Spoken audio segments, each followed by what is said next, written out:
je suis français, je connais le français. Je suis breton et je ne parle pas le breton. Il y a quelque chose qui ne va pas quand même. Donc je me dis que tout breton qui se dit breton et qui milite pour la danse, la musique, la littérature, le cinéma, la broderie, devrait parler le breton. Moi, être breton était plus que tout. Voilà, c'est l'histoire du costume, mais c'est aussi l'histoire en elle-même de la Bretagne, c'est la musique, c'est la langue, c'est la littérature, la peinture. Voilà, c'est Pascal Jaouen, petit garçon amoureux de cette belle Bretagne. Lorsque j'avais environ 8 ans, j'ai adhéré au cercle de Banalec et là j'ai pris la conscience que ces modes vestimentaires étaient magnifiques, m'ont sublimé même enfant. Et c'est de là qu'est venue cette passion pour le costume traditionnel en Bretagne.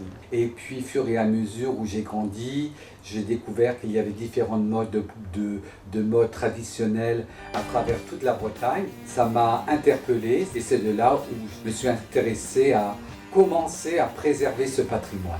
Alors, nous voici dans un nouvel espace qui a été créé en 2020, qui est l'espace Barado, ça veut dire paradis. Ici, nous avons l'hermine, qui est l'emblème du drapeau breton du Gwenadu. Et sur cette robe, blanche et noire, est brodée la chanson « Le Brogos Mazadou ».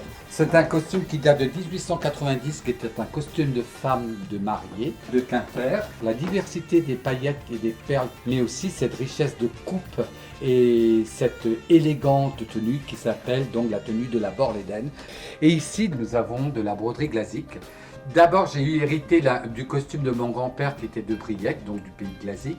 Et puis, j'ai pris les éléments un par un pour les individualiser et modifier le code qu'il y avait en dehors du costume. Voilà, avec de la légèreté et aussi avec un mélange de matériaux. Ici, on peut voir de l'oya, c'est une plante qu'on retrouve au bord de mer, que j'ai associée, que j'ai modernisée.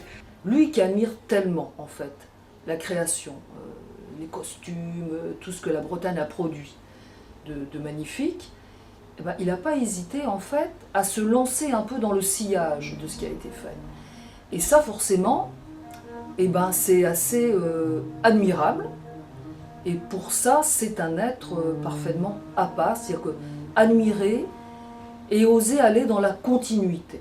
Se lancer dans quelque chose qui était risqué, et d'en avoir fait ce que l'école est devenue aujourd'hui. Donc là, moi, en fait, je travaille sur les motifs qu'on va proposer pour les élèves à la rentrée au mois de septembre. Donc à chaque fois, on leur propose de nouveaux motifs. On est en moyenne sur tous les lieux de cours, on est en total à 1008-2000 élèves. 34 lieux de cours, et à travers ce cours de broderie, on enseigne certes la broderie, les techniques, mais aussi on fait l'histoire de la Bretagne. Elle est transmise d'une génération à l'autre. Ça va leur donner des bases. Ils en font ce qu'ils veulent, mais c'est important de savoir d'où on vient, pour savoir où on va. Et de toutes ces informations importantes qui font que le breton reste breton et s'intéresse de plus en plus à son identité. Et le rayonnement que ça peut avoir aujourd'hui. Et pour ça, il fallait beaucoup de courage au départ. Comment on peut le qualifier? C'est Startigène. Franchement, Startigène, c'est énergie en breton. Je sais pas comment il fait, mais il est vraiment branché sur pile, Pascal. Il fallait du talent aussi, mais ça il en avait. Enfin voilà, il a vraiment de l'or dans les mains. Il fallait beaucoup de curiosité, il fallait aussi beaucoup d'humilité. La broderie a toujours fait partie de cette culture en Bretagne, par le costume porté, mais aussi par le linge de maison qui était brodé. De nombreuses femmes et hommes travaillaient à domicile pour la broderie.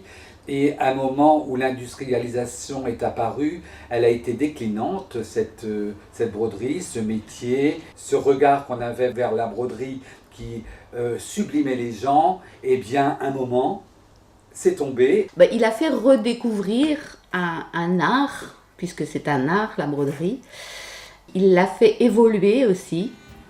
Et ça a donné l'envie à beaucoup de gens de redécouvrir, de se remettre à la broderie, qui était considérée comme quelque chose d'un peu désuet.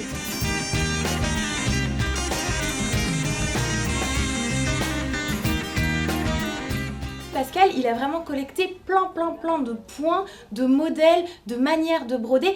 Et sans tout le travail qu'il aurait fait, sûrement qu'il y a des points, on n'aurait même pas su, on les aurait vus sur des costumes, mais sans savoir comment les réaliser, sans savoir les étoffes qui étaient utilisées, les fils qui étaient utilisés. Tout au long de son processus, eh bien, il l'a fait partager. En n'étant pas avare, en fait, de son savoir-faire.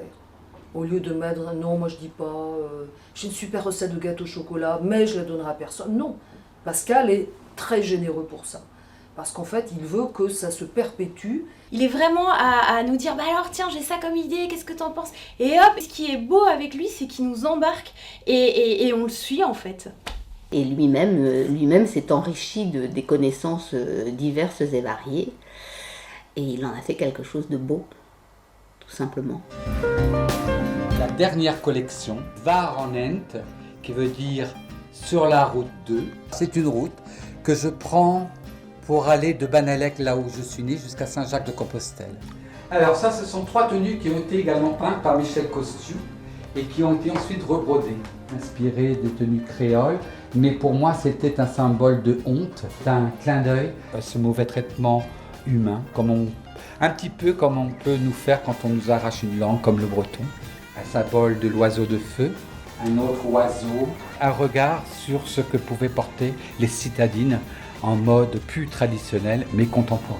Inspiré des costumes galiciens et asturiens. Je ne suis pas un indépendantiste, mais je suis un régionaliste. Il faut être prudent, il faut réactualiser les choses, il ne faut pas avoir peur de dire les choses et de militer pour que toute cette culture soit maintenue et transmise surtout aux futures générations. J'ai eu la Légion d'honneur, mais recevoir le collier d'Hermine, c'est encore plus fort. Étant breton, je pense qu'on ne peut pas ignorer cette distinction. Et reste pour moi la langue, parce que c'est primordial. Je trouverais regrettable que dans 100 ans, on ne puisse plus entendre un breton parler le breton. Voilà.